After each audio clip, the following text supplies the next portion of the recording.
Nós vamos ler Mateus capítulo 2, versículo 13 em diante. Amém? Aleluias.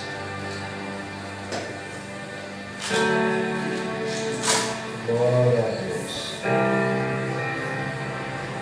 Mateus capítulo 2, verso 13. Vamos fazer a leitura da palavra de Deus. Você que foi encontrando, coloque sobre os seus pés e nós vamos fazer a leitura da palavra do Senhor. Mateus 2, verso 13 em diante.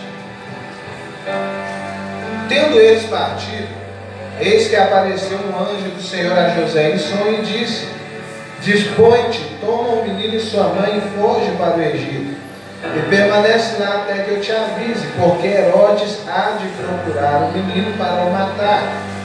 Dispondo-se ele, tomou de noite o menino e sua mãe e partiu para o Egito. E lá ficou até a morte de Herodes, para que se cumprisse o que fora dito pelo Senhor por intermédio do profeta: do Egito chamei o meu filho. Vendo-se iludido pelos magos, enfureceu-se Herodes grandemente, e mandou matar todos os meninos de Belém, e de todos os seus arredores, de 2 anos para baixo, conforme o tempo do qual com precisão se informara dos magos. Então se cumpriu o que fora dito por intermédio do profeta Jeremias. Ouviu-se um clamor em Ramá, pranto e choro e grande lamento. Era Raquel chorando por seus filhos, inconsolável, porque não mais existem.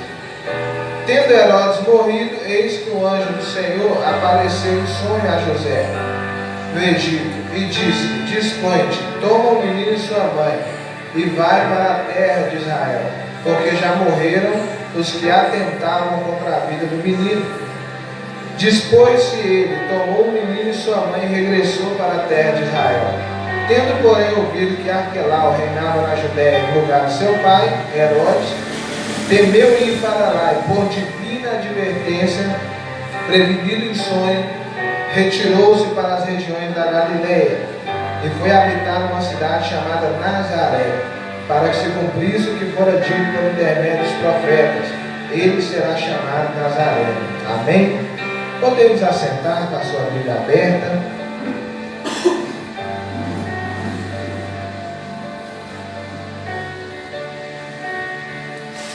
Irmãos, nós vamos ver aqui hoje 3 pontos interessantes que eu quero chamar a atenção dos irmãos.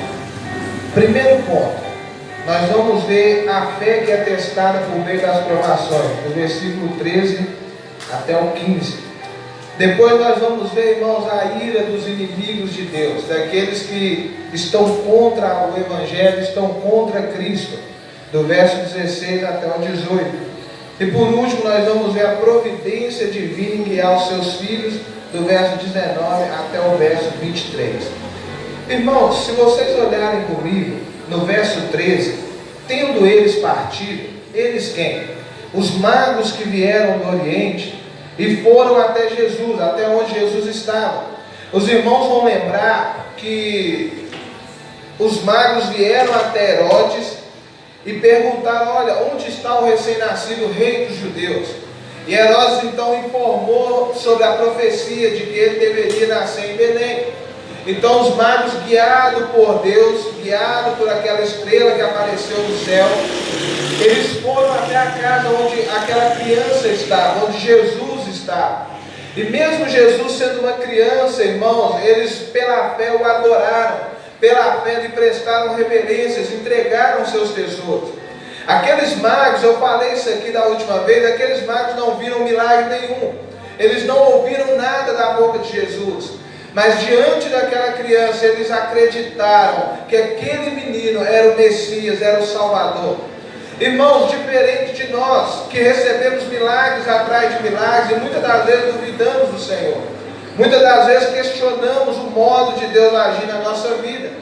Aqueles homens foram os primeiros entre os gentios, e eu tenho falado aqui que os gentios são quem, irmãos? Somos nós, todos aqueles que não fazem parte do povo judeu, do povo de Israel. Eles foram os primeiros entre os gentios que foram a Cristo, que adoraram o Senhor. Quando eles estiveram com Herodes, Herodes falou: olha, depois de acharem o menino, voltem e me avisem onde ele está, porque eu quero adorá-lo também. Irmãos, Herodes estava armando contra aquele menino. Quando nós falamos sobre a vida de Herodes, eu mostrei para os irmãos como que Herodes era cruel, como que ele era mau. Ele matou os da própria família, matou a sua esposa, matou os seus filhos, tudo porque na mente doentia dele ele pensou que eles estavam planejando tomar o poder de Herodes.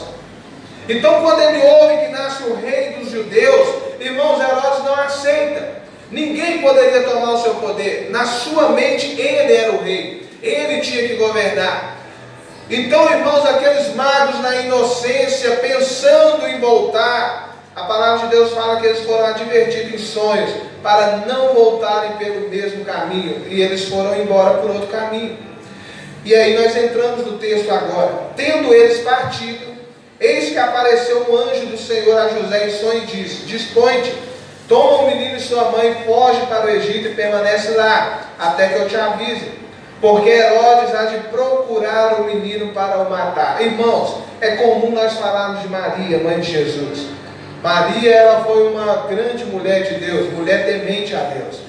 Só que dificilmente eu vejo alguém falar sobre José. Irmãos, José foi o homem que, ao se casar com Maria, ele assume a responsabilidade de protetor. Ele é aquele que guarda a sua casa, é aquele que guarda a sua família. O anjo não aparece para Maria, o anjo aparece para José.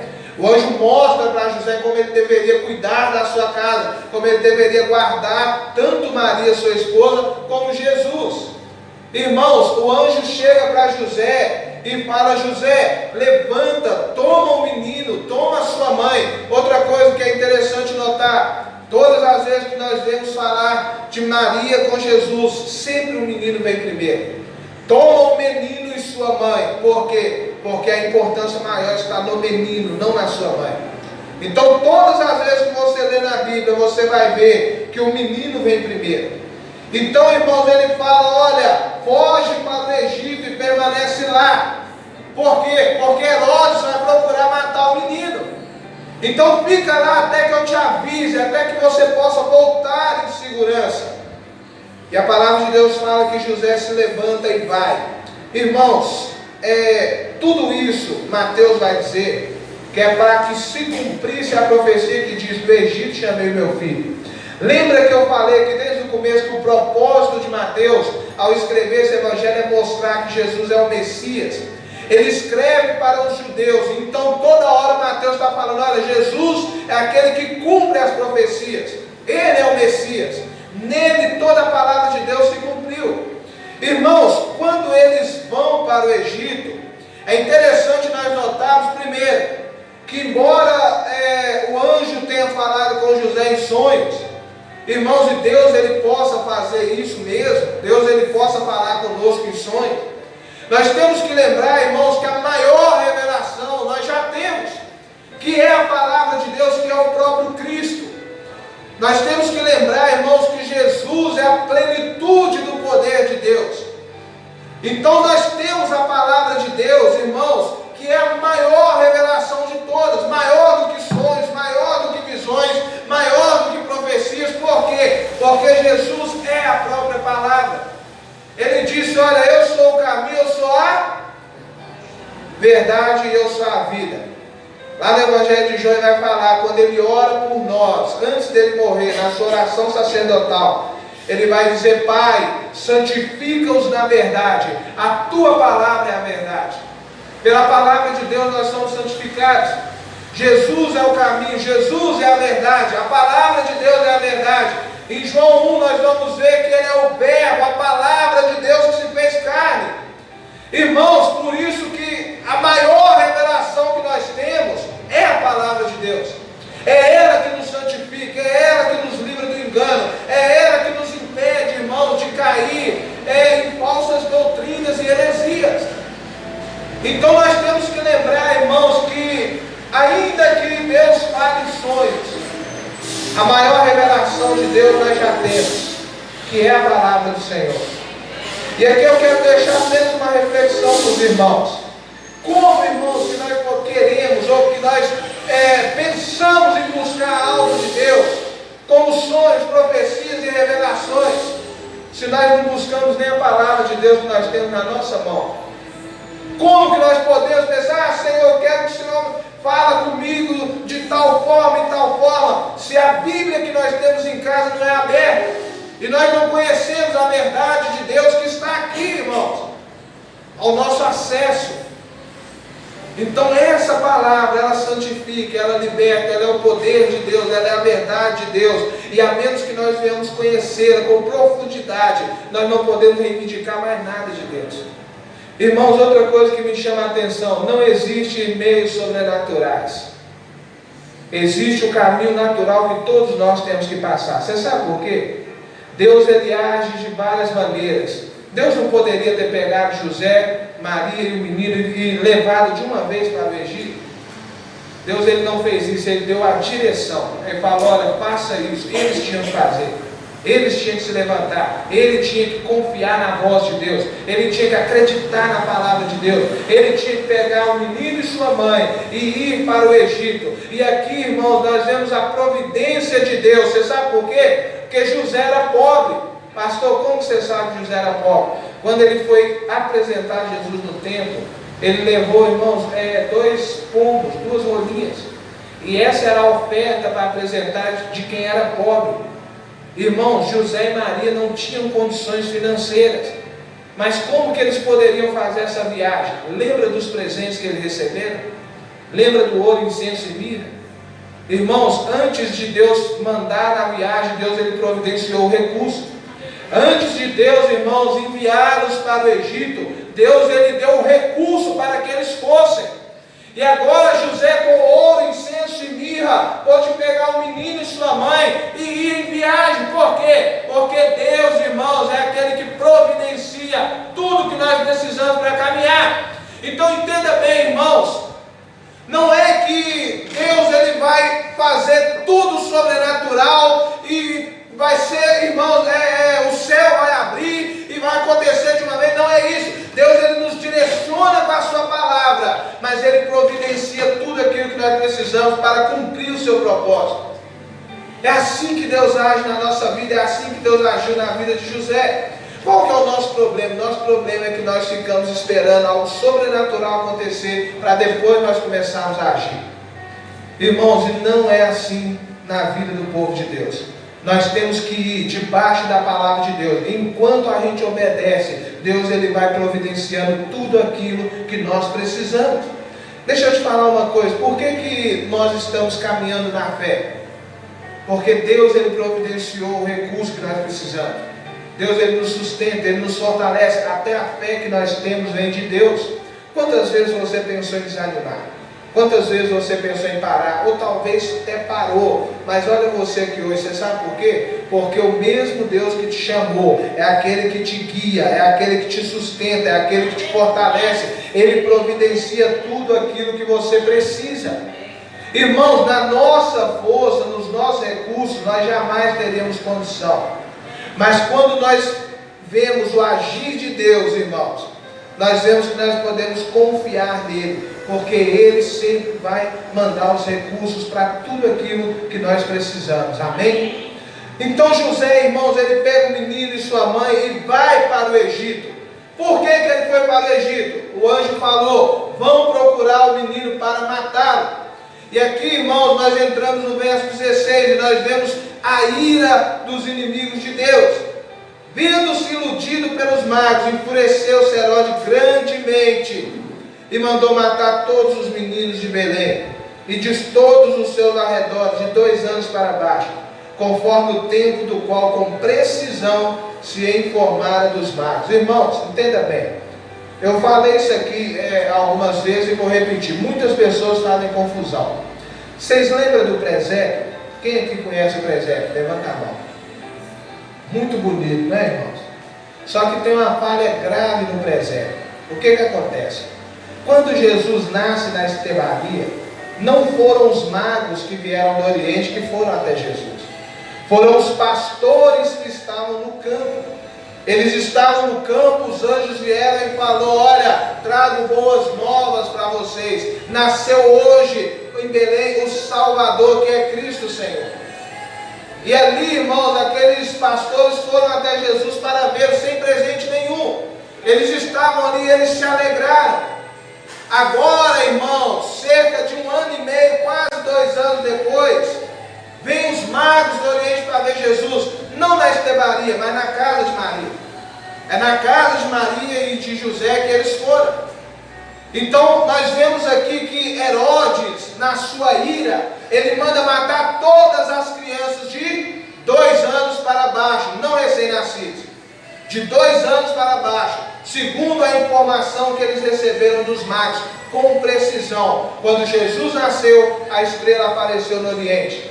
Até os magos chegarem até Jesus, passaram-se cerca de 2 anos. Então, irmãos, veja bem, quando Herodes, ele percebeu que os magos não voltaram, ele se enfureceu, porque ele pensou que havia sido traído. E agora Herodes mostra a sua verdadeira face. E ele manda então matar todas as crianças em Belém aos seus arredores, de 2 anos para baixo.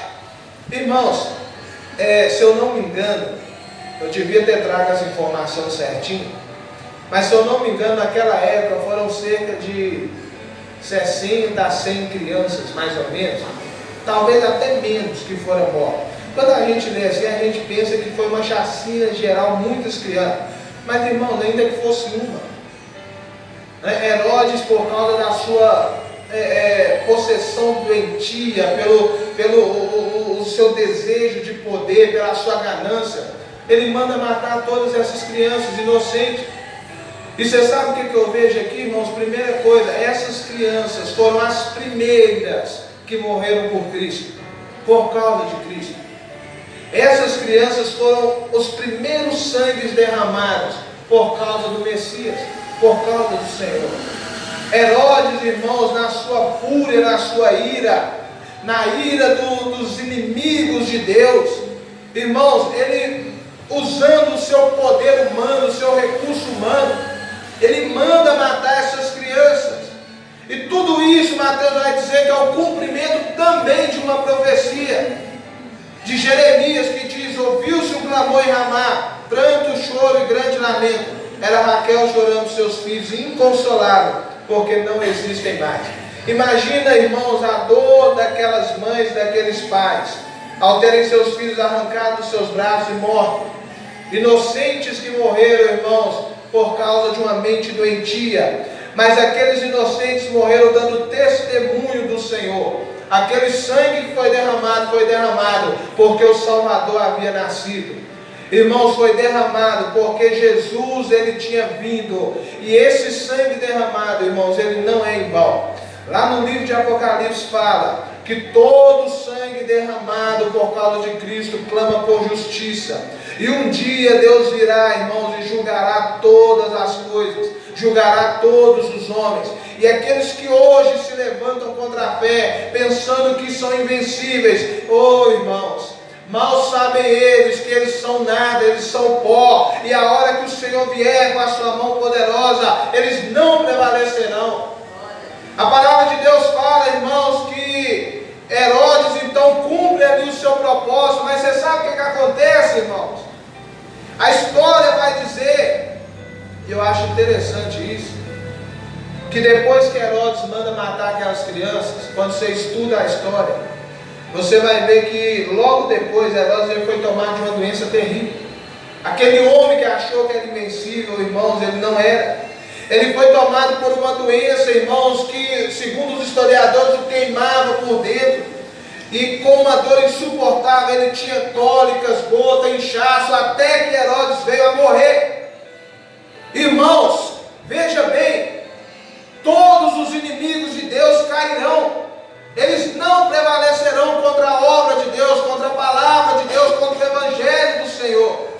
Embora pareça que por um tempo, irmãos, eles estejam avançando, há de chegar o dia que todos eles perecerão. Assim como foi com Herodes. Até então, Herodes sempre saiu por cima. Até então, Herodes sempre fez o que quis. Mas no dia que ele se levantou contra o Cristo de Deus, contra o ungido de Deus, irmãos, ele recebeu a sua punição. Olha aí comigo no verso 19. Olha como que começa. Tendo Herodes morrido. Irmãos, cadê aquele homem imponente? Cadê aquele homem cheio de força? Cadê aquele homem que colocava medo em todas as pessoas que estavam à sua volta? Você sabe o que eu aprendo aqui, irmãos? Nós não somos nada. Não adianta nós nos gloriarmos em nada, irmãos, que venha de nós mesmos. Quantas pessoas pensam que é alguma coisa porque é forte ou porque é saudável? Irmãos, a saúde vai embora sim. Quantas pessoas pensam, eu sou tão belo, eu posso fazer o que eu quiser. Irmãos, a beleza passa. As riquezas desse mundo passam.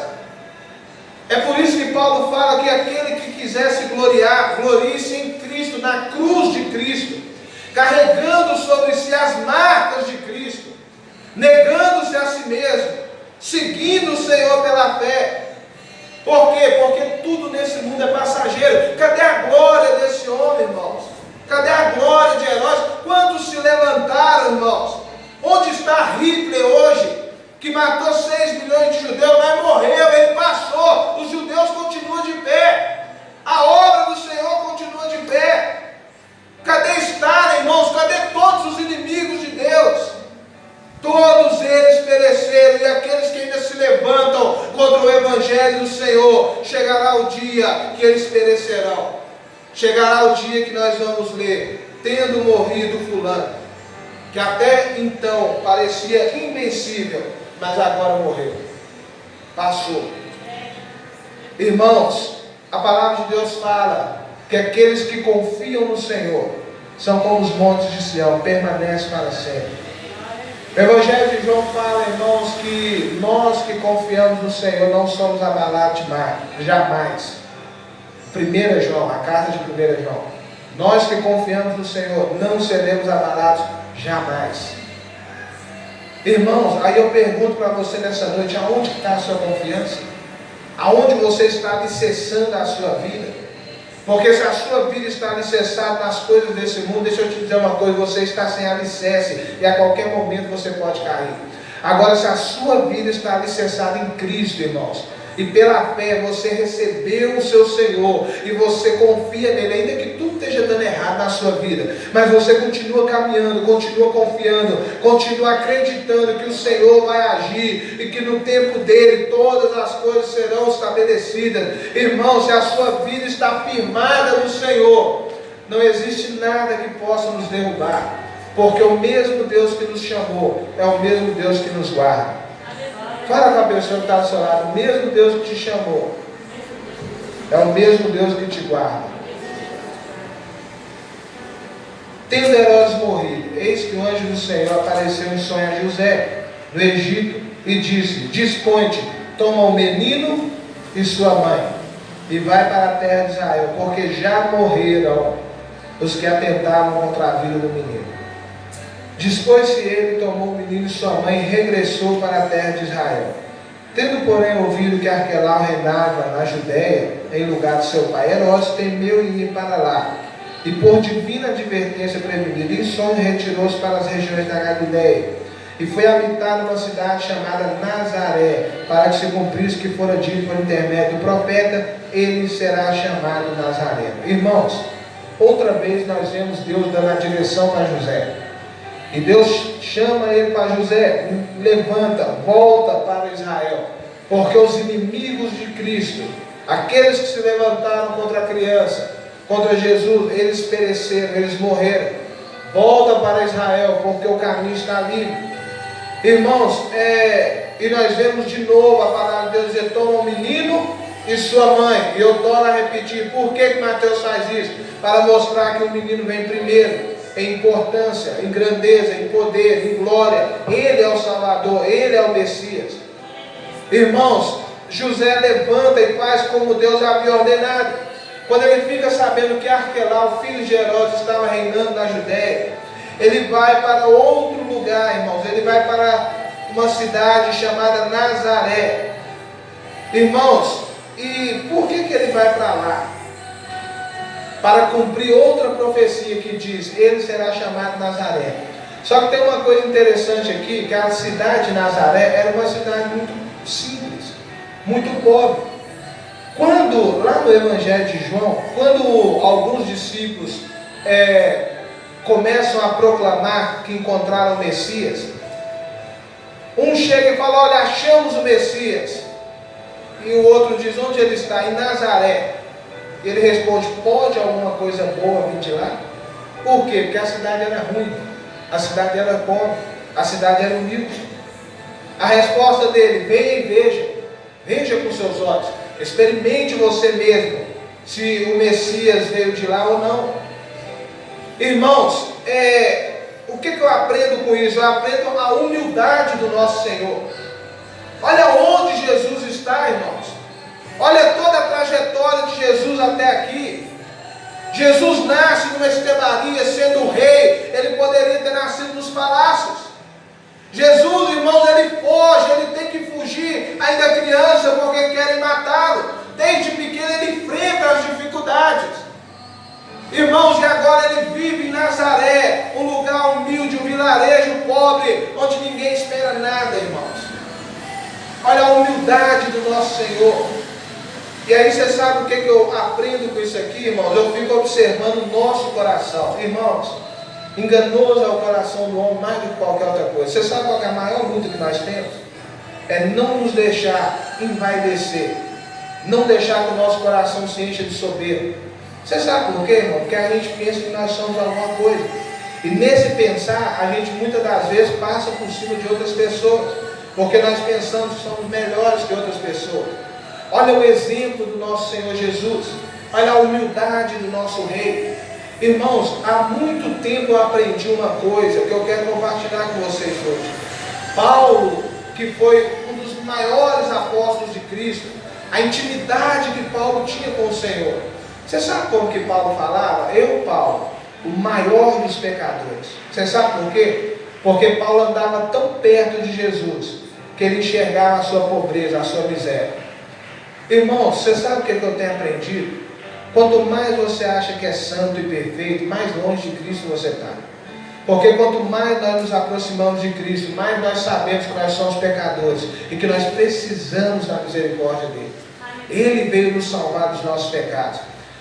Quanto mais perto de Cristo, mais você enxerga, irmãos, quem você é. E em humildade você passa a andar na presença de Deus. Não como um artista gosta, não como uma estrela que vai subir e vai fazer acontecer, mas como um servo humilde que diz: Senhor, eis-me aqui, cumpre em mim o teu propósito, cumpre em mim o teu querer. Irmãos, olha a humildade do nosso Senhor. Nós temos que aprender com Ele. A palavra de Deus fala, irmãos, que Jesus então vive ali em Nazaré e cumpre com isso mais uma profecia, mostrando que de fato Ele é o Messias, que de fato Ele era o Cristo. Para nós orarmos, irmãos, eu quero destacar 3 coisas aqui. Primeiro, Deus é aquele que provê tudo aquilo que nós precisamos para que o propósito dele se cumpra em nós. Aí eu pergunto para vocês nessa noite: por que vocês andam ansiosos? Por que vocês andam preocupados com tantas coisas? Será que Deus que nos criou não vai cuidar de nós? Ah, pastor, mas o senhor não conhece a minha vida. Não preciso conhecer, irmão. Deus conhece. E Deus nunca falhou. Deus, Ele cuida de nós. Deus, Ele nos fortalece. Deus, Ele nos supre. E todas as vezes, eu tenho certeza que você já passou por isso. Todas as vezes que você pensou que estava no final, irmão, Deus, Ele mostrou a sua graça, a sua misericórdia, e você continuou. Você prosseguiu. Todas as vezes que você pensou: não dou conta mais, não consigo, Senhor, eu desisto, eu vou parar como Elias ali naquele deserto. Senhor, me dá a morte, Senhor, porque eu não consigo mais. Aí Deus envia um anjo com pão e água, fala: Elias, come e bebe, porque longa é a tua jornada. Não é a morte que eu vou te dar, eu vou te dar o suprimento, a força que você precisa para você continuar caminhando. Irmãos, esse é o nosso Deus. Deus sabia que José ia ter que ir para o Egito e sabia que José não tinha nada, então Ele manda o recurso primeiro. É assim que Deus faz na nossa vida. Segunda coisa, irmãos, não tema, porque todos os inimigos de Deus cairão. Nós não precisamos temer. Jesus mesmo disse: olha, não tema o homem, que o máximo que pode fazer é matar o corpo, mas não pode fazer nada com a alma. Antes temer a Deus, que tem o poder de lançar o corpo e a alma no inferno. É a Deus que nós temos que temer. É a Deus que nós temos que obedecer. De modo, irmãos, que entre obedecer os homens e a Deus, nós obedecemos a Deus. De modo, irmãos, que entre obedecer o governo e a Deus, nós obedecemos a Deus. Antes de obedecermos às ideologias desse mundo, nós obedecemos a palavra de Deus. Ainda que muitos falem que ela está ultrapassada, ou que ela não serve mais, ou querem atualizá-la. Irmãos, deixa eu te dizer uma coisa. Billy Graham uma vez disse: a Bíblia é mais atual do que o jornal de hoje, do que o jornal de amanhã que você vai ler. Eu tenho alguns livros de nutrição lá em casa. Eu tenho um livro que é usado muito na faculdade, é um livro dessa grossura, irmão. Ele está na 26ª edição. Você sabe por quê? Porque eles escrevem passa um ano, eles descobrem um monte de coisa estava errada, eles têm que atualizar. Aí eles escrevem outro, passa um ano, eles descobrem que muita coisa estava errada, encontraram outras coisas, atualizam. Irmãos, essa palavra, ela está do mesmo jeito que ela foi escrita há mais de 2000 anos atrás. Não existe segunda edição, terceira edição, é apenas uma edição. Você sabe por quê? Porque ela continua sendo verdadeira, ela continua sendo real. Irmãos, o que foi escrito há mais de 2000 anos atrás continua sendo verdade hoje. A palavra de Deus não muda. Então não temam os homens, irmãos, que nada podem fazer contra a nossa vida. Antes temam a Deus, confiem em Deus. Esse temor a Deus não é medo, é reverência, é respeito. É você falar: eu temo tanto a Deus que eu abro mão dos meus desejos para cumprir a vontade do Senhor. Eu abro mão do curso desse mundo. O mundo está indo por um curso, eu vou por outro, por causa do meu temor, do meu respeito a Deus. Terceiro e último ponto, irmãos, que nós aprendemos aqui nessa noite. Todos, irmãos, os inimigos de Deus, eles cairão. E Deus, irmãos, Ele nos mostra por meio do Seu Filho como que nós devemos viver. Nós temos que confiar em Deus. Nós temos, irmãos, que nos aproximar de Deus. Você sabe por quê? Porque quanto mais você se aproxima de Deus, mais Deus mostra quem você é. E quando você enxerga quem você é, você passa a viver o verdadeiro Evangelho do Senhor. Não o Evangelho, irmãos, que exclui, não o Evangelho que acusa, não o Evangelho que muitas das vezes exalta a si mesmo, não o Evangelho que põe as pessoas para o servir, mas o Evangelho que te ensina a servir aqueles que estão à sua volta. Esse é o Evangelho do nosso Senhor. O Evangelho que te ensina a amar aqueles que você nem conhece, mas só porque são imagem e semelhança de Deus, você os ama a si mesmo. O Evangelho que faz você ver, irmãos, uma pessoa na rua, caído de bêbado, e fala: Deus, tem misericórdia, Senhor. Porque isso aí é uma escravidão, o vício é uma escravidão.